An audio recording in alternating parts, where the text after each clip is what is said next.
Se você não teve a oportunidade de ouvir a palavra pela manhã, eu recomendo que, já que está gravado, que está no YouTube, você faça isso, gaste um tempinho para poder entender a linha da meada, para entender a continuidade daquilo que a gente trouxe. Vamos continuar hoje.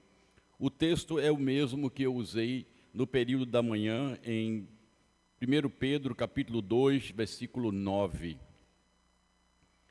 É um texto que eu digo que todo cristão deve tê-lo decorado, colocado na mente de tal maneira que você não esqueça. Quando está decorado, você não precisa abrir, você simplesmente lembra. E é desses textos que estão incutidos na tua mente que você vai lançar mão quando determinadas situações precisarem desses textos. É muito importante o cristão se dedicar a decorar. Você fala, mas não é possível. Eu digo, é possível sim. Quando você faz concurso, quanta coisa você decora? Quantas referências você decora para fazer um concurso? Vai fazer o Enem, quantas fórmulas você não decora? Quantos fatos da nossa história, da nossa geografia, você não decora? Para quando perguntar, você se mostrar uma pessoa que conhece aquele fato. Por que é que você não faz o mesmo com a Bíblia? Por que que essa Bíblia não é parte de mim, de tal maneira que eu possa externá-la, sem que alguém esteja me dizendo aonde está aquele versículo? E tem pessoas que sequer são capazes de abrir a Bíblia e manuseá-la, principalmente quando se trata dos profetas menores. Abra sua Bíblia no profeta Sofonias. Como é o nome? Sofonias. Tem esse? É capaz de alguém perguntar se ele era sofoneiro. Não, esse profeta existe, está lá nas Escrituras.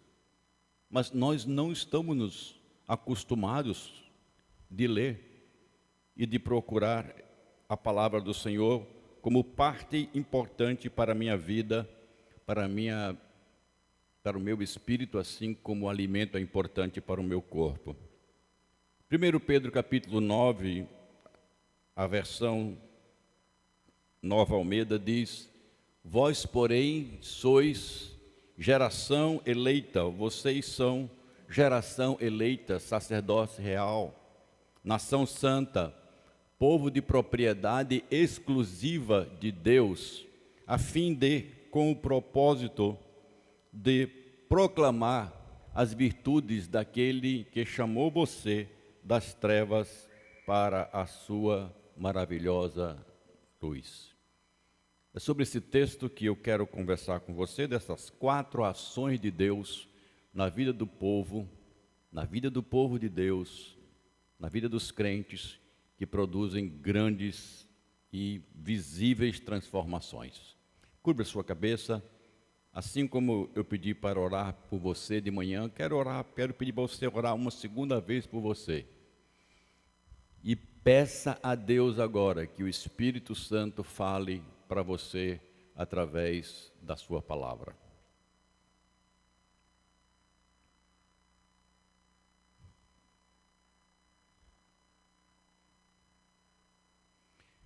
Louvado seja o teu nome, Jesus. Recebe a nossa adoração e agora desejamos que o teu Santo Espírito fale ao nosso coração. E oramos assim em nome de Jesus. Amém. Querido, se eu disser para você que a palavra de Deus tem uma vacina excepcional para o momento que nós estamos vivendo. Eu sei que na tua cabeça agora entrou Covid de imediato, mas eu não estou falando de Covid. Eu estou falando de um momento que é preciso que haja uma ação de Deus de tal maneira que reverta o que eu estou chamando de inércia missionária. As igrejas estão, em particular, a nossa igreja, a igreja evangélica presbiteriana, a igreja evangélica brasileira tradicional, oriunda dos princípios da reforma protestante, ela está vivendo um momento de inércia missionária. Estamos nos limitando a anunciar o evangelho, custeando para que pouquíssimas pessoas façam a obra. Hoje de manhã eu mostrei que apenas 2% da membresia da igreja. Aqui na igreja de Cascaada, 12% seriam mais ou menos 8 pessoas. São mantidas pela igreja e envolvidas diretamente com a pregação do evangelho. E os 98% se limitam a assistir o culto, coisa que não é mais participar do culto. Hoje em dia nós estamos acostumando a assistir algo que, vamos dizer assim, alguém preparou, os outros prepararam, está tudo pronto, eu chego lá, olho, percebo, e este é o meu conceito de ser cristão. E o que acontece, queridos, é que esse momento comunitário se torna num momento único em termos de relacionamento com Deus na vida do crente. É como se daquela entrada para cá, nós nos tornamos filhos de Deus. Naquela entrada para lá, nós somos cidadãos do mundo, igual a qualquer outro. E isso gera, dentro desses irmãos, isto gera dentro da membresia da igreja, uma inércia inaceitável. Por que uma inércia? Porque nós não nos vemos como responsáveis pela divulgação, pelo fazer os atributos, as características maravilhosas do nosso Deus conhecidos através de nós mesmos, seja por palavra, seja por ações. Basta você pensar a você mesmo. Preste atenção, eu creio que eu não estou aqui colocando todo mundo dentro do mesmo bojo, do mesmo caldeirão, dizendo que é tudo a mesma coisa. Mas pense, nos últimos 30 dias, a quem você falou de Jesus? É provável que algumas pessoas aqui dirão, eu sei quem foi. Mas normalmente, as pessoas teriam dificuldades, chegariam até a dizer assim, deixa eu ver.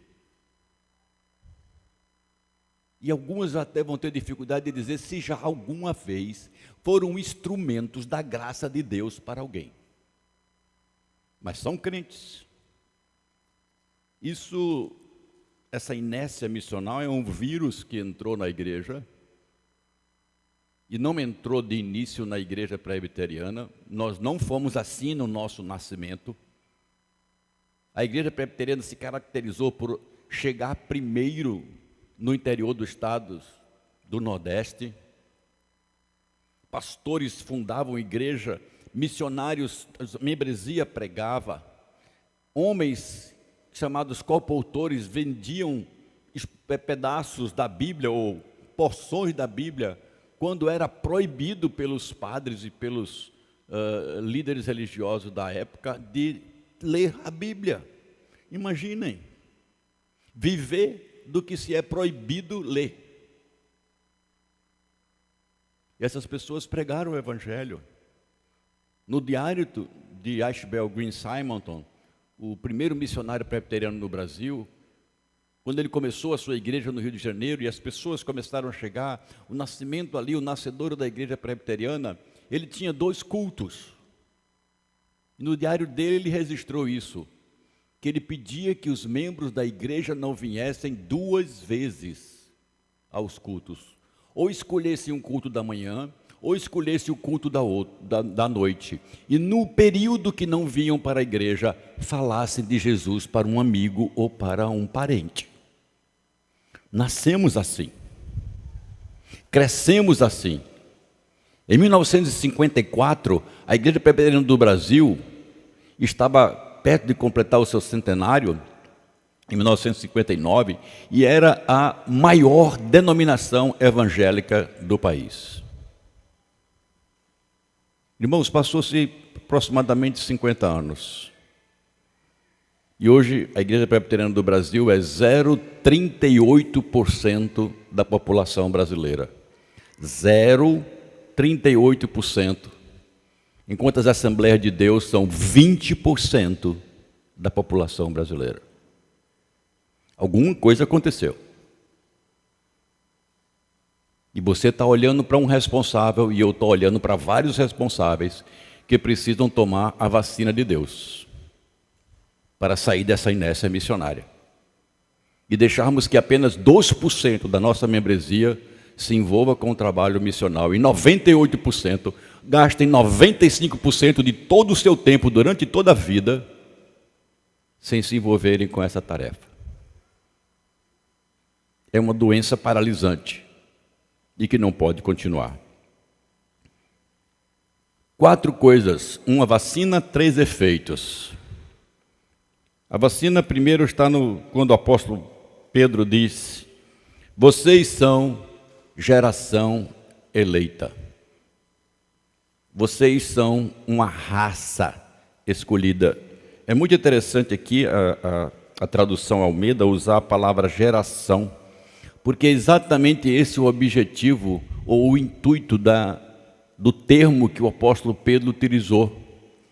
Eu fui gerado por, eu fui gerado para. É a ideia de origem. E aqui no termo mais, digamos assim, atual, no nosso tempo eu diria, vocês têm um DNA de Deus. Deus colocou as características dele em você e você não tinha. Você não as possuía. E ele está dizendo, vocês foram gerados por Deus. Irmãos, normalmente, nós quando falamos de eleição, da escolha de Deus, é a mesma ideia de que quando um pai e uma mãe escolhem uma criança para adotar. A iniciativa é dos pais. A criança não diz assim, não existe isso. A adoção, e é um dos termos usados para a Bíblia, para também exemplificar essa ação de intervenção de Deus que transforma completamente a vida do ser humano. Quando Deus diz a um ser humano, eu quero ser o seu pai e você será o meu filho. Você será parte da minha família. Há uma geração, há uma nova vida instalada. Há uma nova estrutura de ser que passa a existir quando isso acontece. Todas essas características que estão descritas posteriormente à eleição devem ser vistas como resultantes desta ação de Deus. Eu fui eleito, eu fui escolhido por Deus. Eu sei que Deus me amou e mandou o seu filho na cruz. E aquilo foi feito por mim. Eu espero que você possa dizer a mesma coisa nesta noite. Porque o eleito tem essa segurança. Não mereço, quem sou eu? Não sou absolutamente nada. Hoje pela manhã eu estava falando com o irmão Daniel, não o meu filho, né? E que é casado com Bruna. E eu vi uma criancinha no braço dele e disse, e aí Daniel, de quem é? Ele disse, é meu, pastor. Eu adotei, a história tem um bocado de coisa para lhe contar. Depois eu conto os detalhes do Senhor. E a criança estava agarrada nele, brincando com ele. E eu via que havia uma relação ali já de pai e filho. Não sei os detalhes da história. Mas nós começamos a perceber, irmãos, este amor que se dedica, esse amor que se dá em prol daquele que se escolhe. E foi isso que Deus fez. Pedro está dizendo, você é a igreja, se é a igreja de Cristo, você foi escolhido por Deus. Quando nós tomamos consciência disso, eu estou gastando um pouquinho de tempo mais aqui, porque os outros são mais rápidos de perceber, os efeitos da vacina. Quando eu sou escolhido por Deus, eu começo a entender e a olhar para o futuro que me está proposto. E é muito comum nós conversarmos sobre a eleição ou sobre a escolha de Deus e pensarmos na vida eterna, no reino de Deus, no que Ele vai dar na eternidade para nós, na volta de Cristo, no reinar com Cristo, como o pastor Ronaldo falou agora há pouco. Isso está tudo certo. Mas eu não posso deixar de entender que a eleição tem propósitos aqui e agora. E eu acho que é justamente aí que nós estamos falhando. É justamente aí que eu quero questionar para você perguntar a você mesmo: sou eleito? Se sou, por que eu não estou vendo isso acontecer em mim? A mesma pergunta que estão se fazendo hoje aí pela Coronavac. Tomei Coronavac, viu? Será que eu vou ter? Será que eu estou protegido? Tem muito crente fazendo essa pergunta acerca do Evangelho. E às vezes balança. Mas se você recebeu a vocação de Deus, o chamado de Deus, a eleição de Deus, você também vai receber os efeitos dessa vocação na tua vida.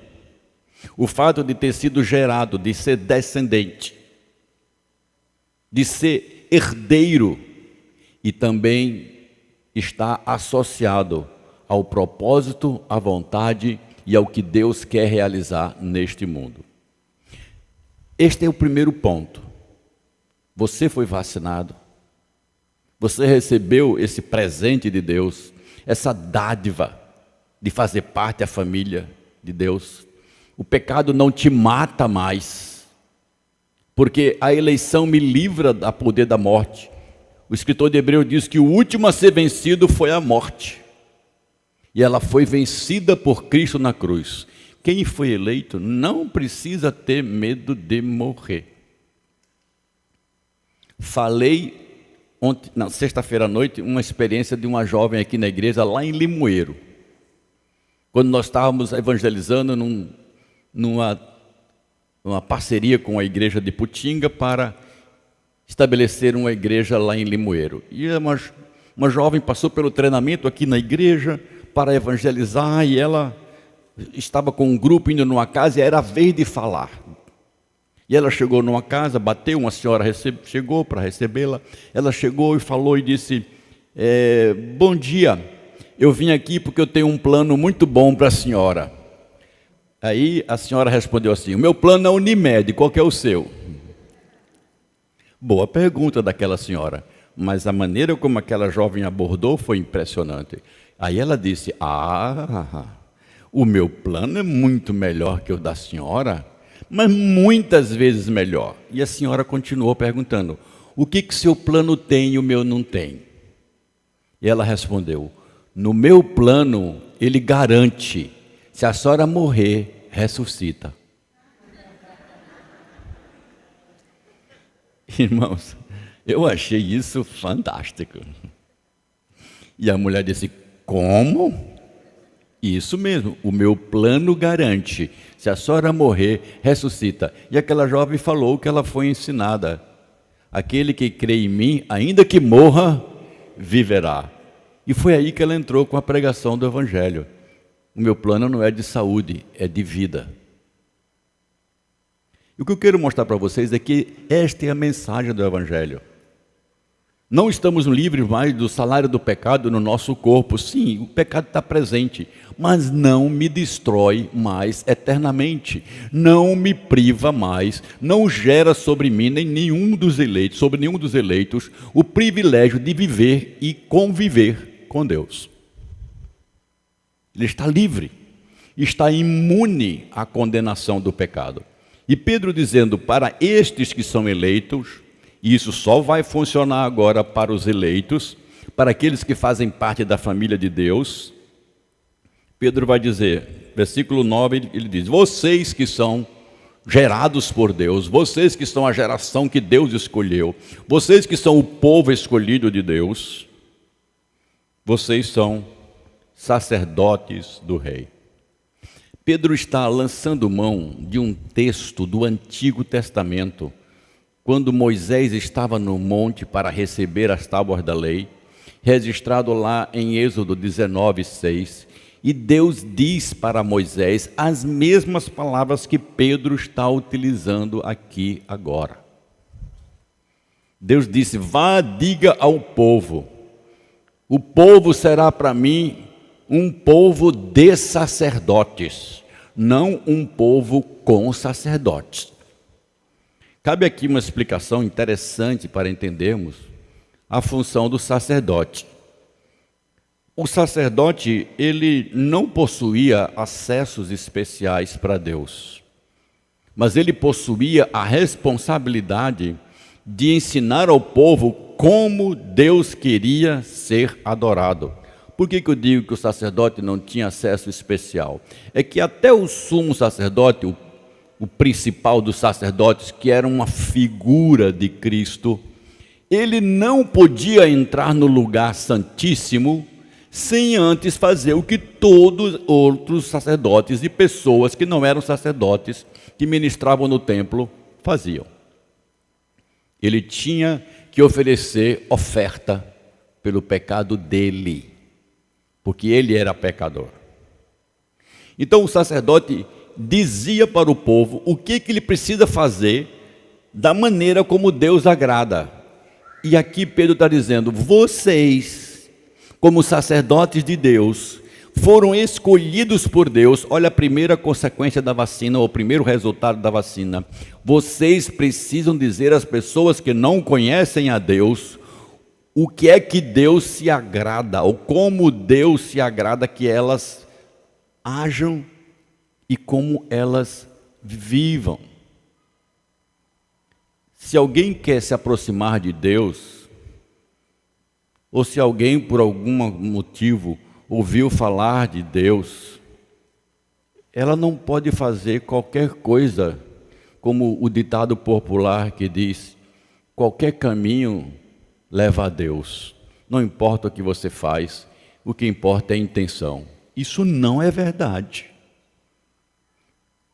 Salomão, quando escreveu o livro dos Provérbios, disse que a oração, até a oração do iníquo, Deus abomina, Deus rejeita. Deus nem ouve. Mas aos seus filhos, essa geração eleita, Deus trata com intimidade. É filho. Filho, peça. Você não me pediu nada ainda. Peça para que a alegria de vocês seja completa, disse Jesus. Mas o que eu estou querendo colocar aqui é esta figura como resultado inicial, o primeiro que Pedro coloca, e eu acredito que essa sequência tem a ação do Espírito Santo de Deus, de que o eleito, como primeira postura, é falar do Evangelho. Eu poderia dar vários exemplos, vou dar um exemplo das Escrituras. Jesus Cristo chegou numa cidade chamada Gadara, e naquela cidade morava um homem, ou não sei se morava, mas vivia um homem, que ele era conhecido de praticamente toda a população pelas coisas que ele fazia. Primeiro, ele andava nu, ou desnudo, não sei quanto do corpo era exposto. Segundo, ele era muito violento. E ele tinha uma força excomunal. Prendiam eles e ele quebrava as coisas. E ele morava num cemitério. Você já pensou uma pessoa que mora no cemitério, anda desnudo e é violento?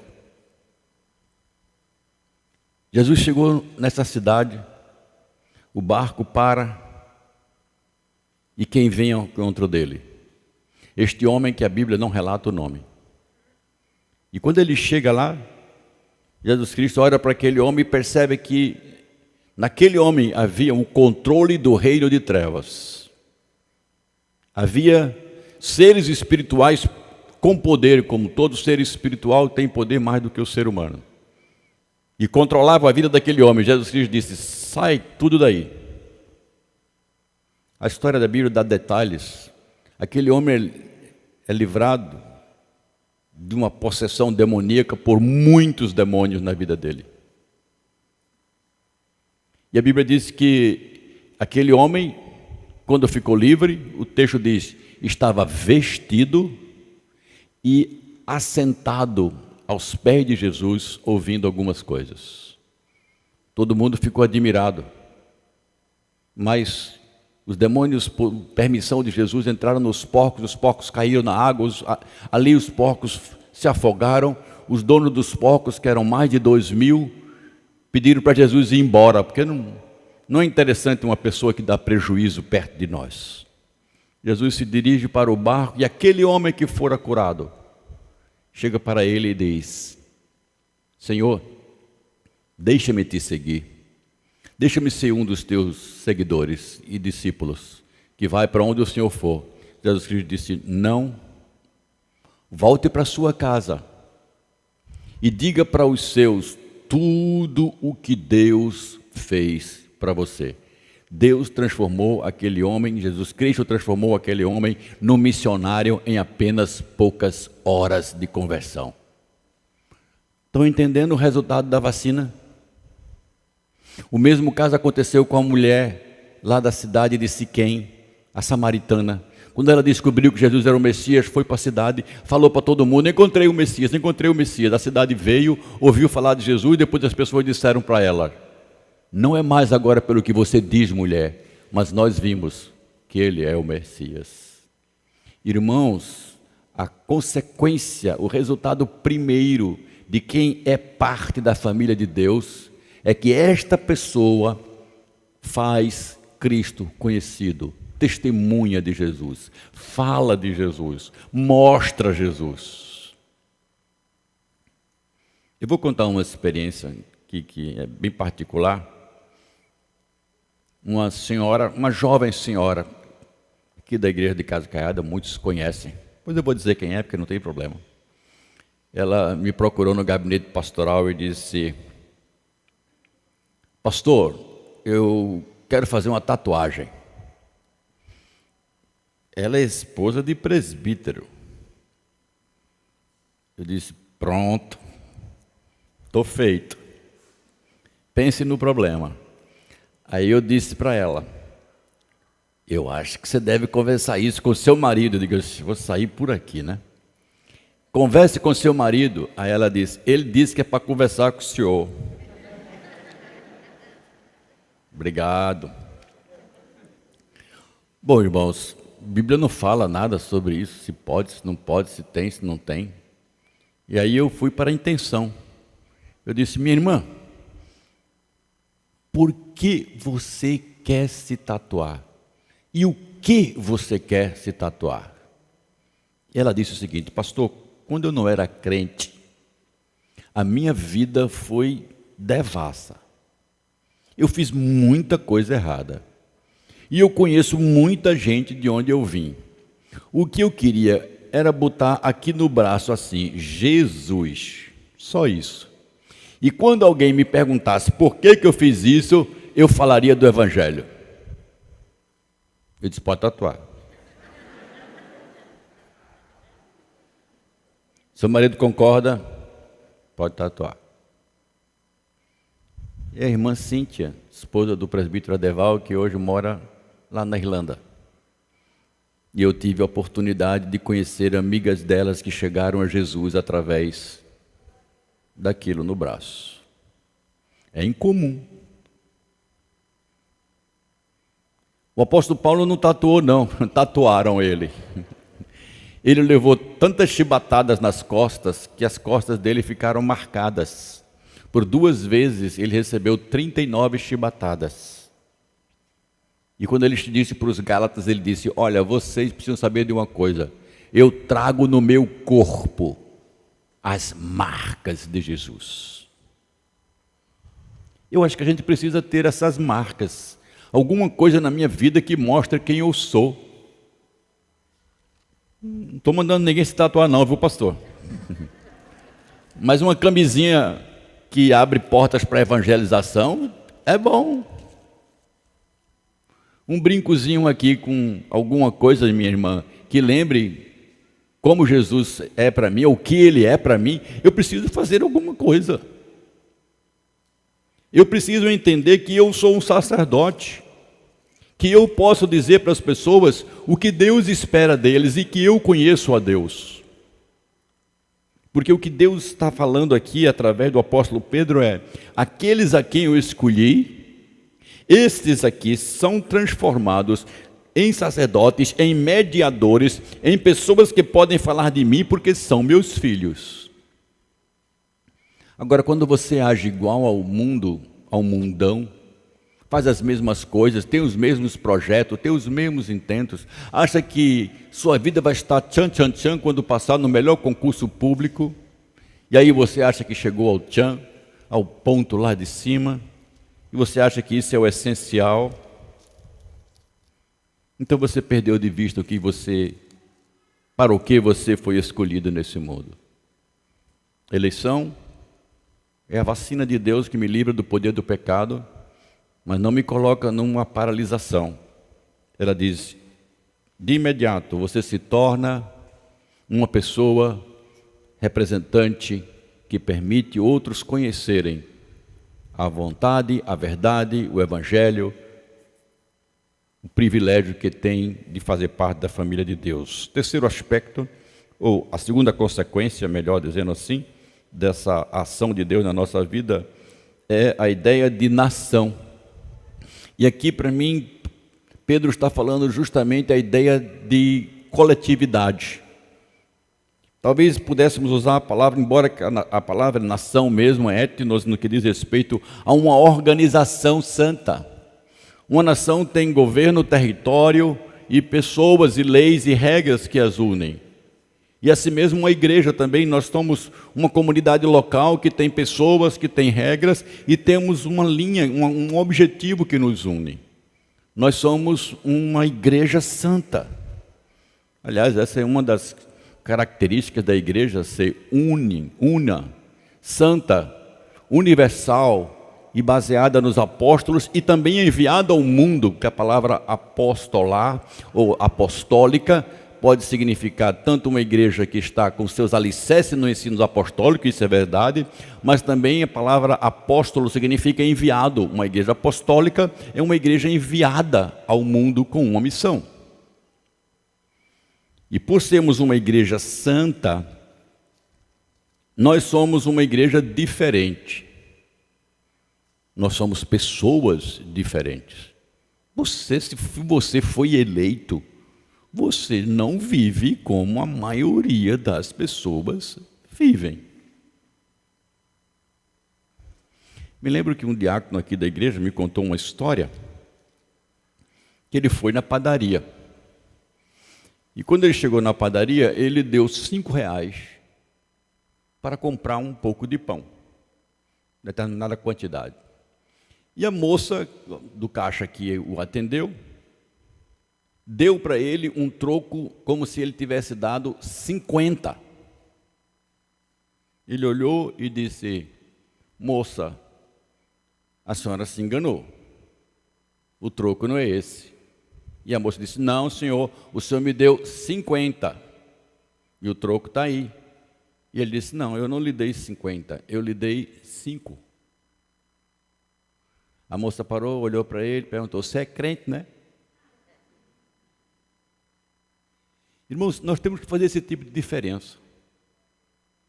Nós não podemos nos parecer com aquelas pessoas que se decepcionam quando sabem que nós somos crentes.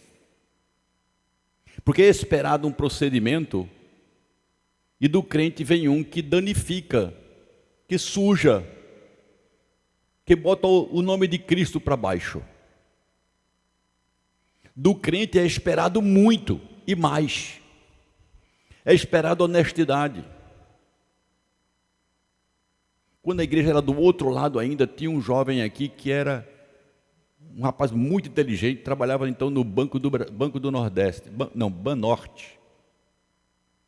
E esse rapaz tinha um carro até bom para a época.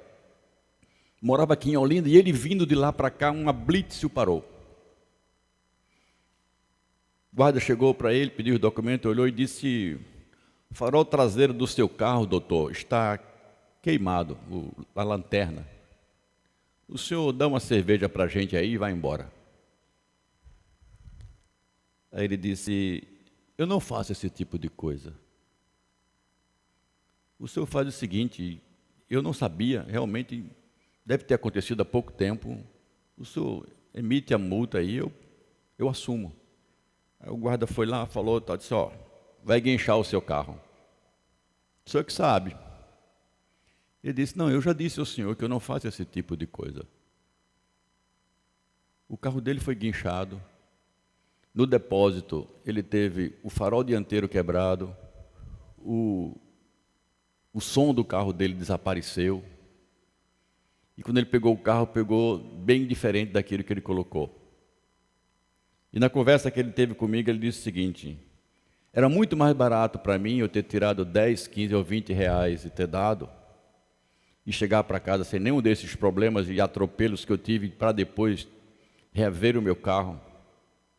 Seria muito mais cômodo, mas nada paga a minha consciência livre que eu não comprei, que eu não paguei corrupção.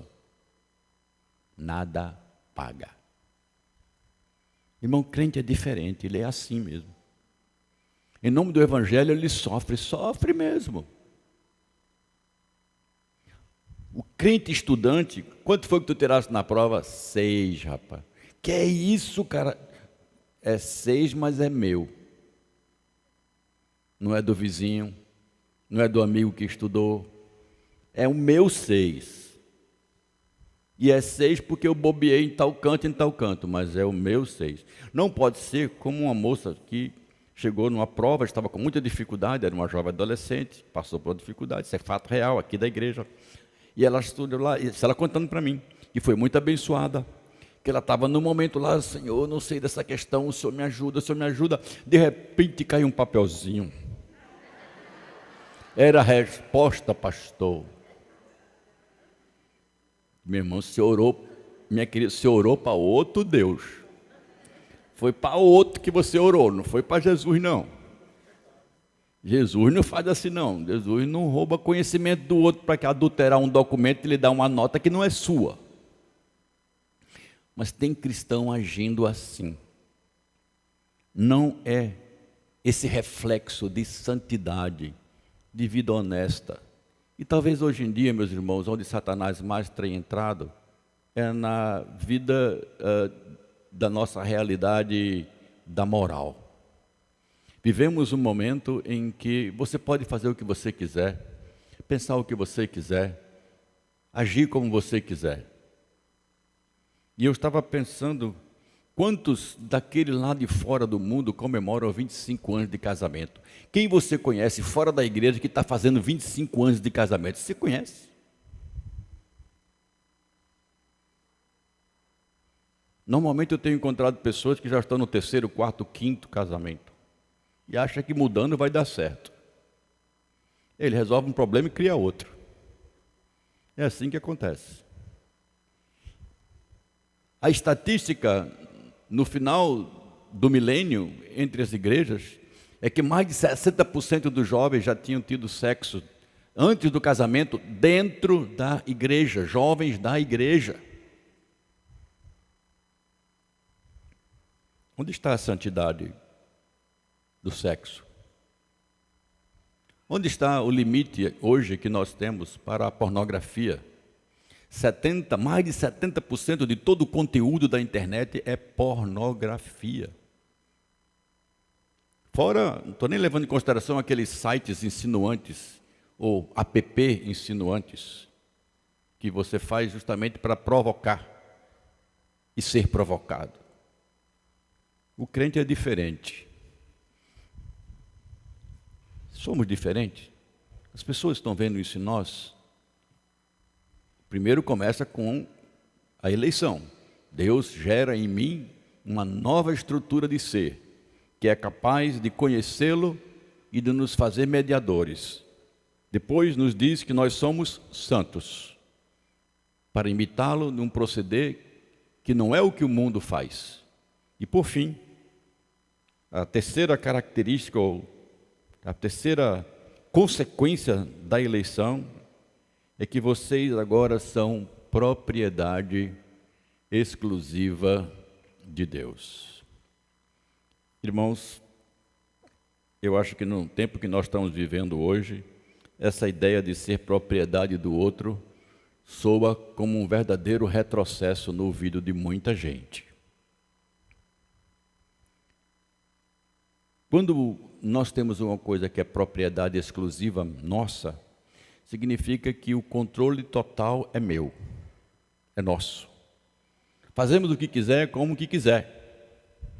Eu costumo pensar assim, se você tem uma galinha e quiser matá-la, de dar comida demais, você pode? Pode. Se quiser matar a galinha de fome, você pode? Pode. Se você até quiser se alimentar e dar galinha, você pode? Pode. Por quê? Ela é propriedade exclusiva sua. Você tem total domínio sobre ela.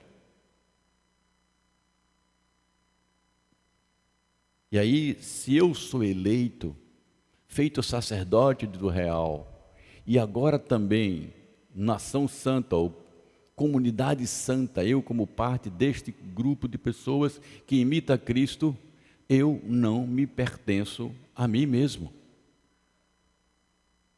Se eu não me pertenço, eu tenho que sempre estar consultando a quem eu pertenço.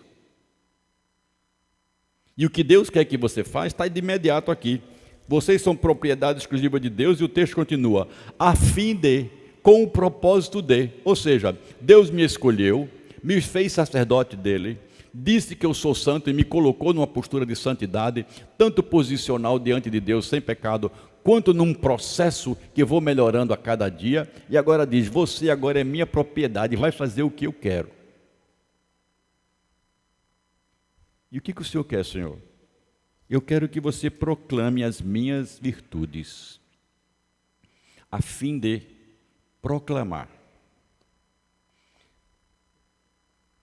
Casa Caiada está começando esse mês uma série de pregações e palavras de incentivo, de acordar, de sacudir a igreja para a sua natureza missionária, para o seu DNA missional. Você não foi chamado para todo domingo vir a uma igreja, ou a esta igreja. Você não foi chamado para, quando não puder vir, ligar a televisão e ouvir agora e ver a boa forma como a igreja está veiculando as suas atividades. Você não foi chamado para contribuir simplesmente com o seu dízimo e a sua oferta. Essas coisas podem fazer parte, são bastante interessantes, úteis para o povo de Deus. Mas o seu propósito, sua finalidade nesta vida de glorificar a Deus eu aprendo na igreja com a liderança através da pregação da palavra, e quando eu saio daquela porta ou por aquela porta, eu sou um missionário de Deus na cidade, onde eu moro, onde eu trabalho, onde eu estudo, no meu lazer. Eu quebro as barreiras. As pessoas que se aproximarem de mim, se aproximarão de um fio descapado com carga. Sabe o que é isso? Isso aqui o cliente da Assembleia faz. Quando você encosta num cara da Assembleia, você leva um choque. Porque ele vai lhe passar o poder do Evangelho rapidinho. Às vezes até de uma maneira não muito agradável, mas vamos. Só para fechar aqui, me veio na mente um exemplo que eu gostei demais de ver aquilo ali. Uma repórter estava fazendo um registro de um gari na cidade do Rio de Janeiro. E eles usam aquela roupa laranjada, que chamam de cerolão, né? E cenourão.